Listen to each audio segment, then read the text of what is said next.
Hi friends, welcome back to ఉస్తా kitchen. ఈరోజు వీడియోలో టమాటా చట్నీ చేసుకుందాము. మనకు బయట బండి మీద టిఫిన్స్లలోకి, ఈవినింగ్ స్నాక్స్, పునుగులలోకి అందుకు టమాటా చట్నీ పెడుతూ ఉంటారు.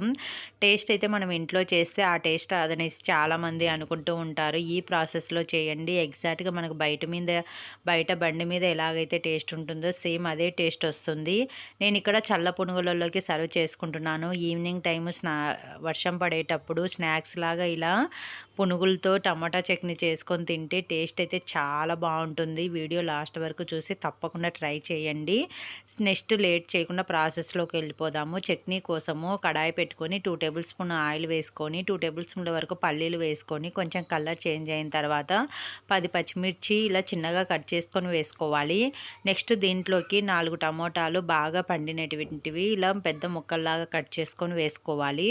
ఇలా వేసుకున్న తర్వాత అంతా బాగా కలిసే విధంగా కలుపుకొని లో ఫ్లేమ్లో ఒక 5 మినిట్స్ మూత పెట్టి మగ్గించుకోవాలి. ఇలా మూత పెట్టి మగ్గడం వల్ల మనకు త్వరగా మగ్గుతాయి టమోటాలు అనేది. ఇలా కొంచెం సాఫ్ట్గా అయిన తర్వాత దీంట్లోకి వెల్లుల్లి అండ్ చిన్న ముక్క చింతపండు, 1 టేబుల్ స్పూన్ జీరా అండ్ కొత్తిమీర వేసుకొని అంత బాగా కలిసే విధంగా కలుపుకొని ఇంకొక 2 మినిట్స్ మగ్గించుకోవాలి. ఇలా మగ్గడం వల్ల మనకు టమోటా అనేది సాఫ్ట్గా అవుతుంది. ఇలా కొంచెం సాఫ్ట్గా అయిన తర్వాత పూర్తిగా చల్లారనివ్వాలి. నెక్స్ట్ చల్లారిన తర్వాత మిక్సీ జార్లోకి యాడ్ చేసుకొని 1 టేబుల్ స్పూన్ సాల్ట్ వేసుకొని మిక్సీ పట్టుకోవాలి. చూడండి, ఇలా మెత్తగా మిక్సీ పట్టుకోవాలి. వాటర్ ఏం అవసరం ఉండదు. టమోటాలో ఉన్న వాటరే మనకి సరిపోతాయి. మీకు మరీ పలచగా కావాలి అనుకుంటే వాటర్ యాడ్ చేసుకొని మిక్సీ పట్టుకోవచ్చు.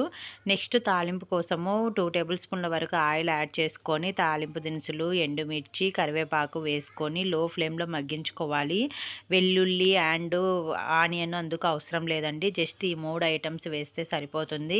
కరివేపాకు అనేది క్రిస్పీగా అయ్యేంత వరకు వేయించుకోవాలి. ఇలా క్రిస్పీగా అయిన తర్వాత ఈ తాలింపు అనేది తీసి మనం ఆల్రెడీ చేసి పెట్టుకున్న చట్నీలో వేసేసుకోవాలి. ఇలా వేసుకొని మొత్తం అంతా బాగా కలిసే విధంగా కలుపుకొని వేడి వేడి టిఫిన్లో తింటే టేస్ట్ అయితే చాలా బాగుంటుందండి. ఒక్కసారి ట్రై చేయండి. చాలా సింపుల్గా కూడా అయిపోయింది కదా, ఎక్కువ టైం కూడా పట్టదు.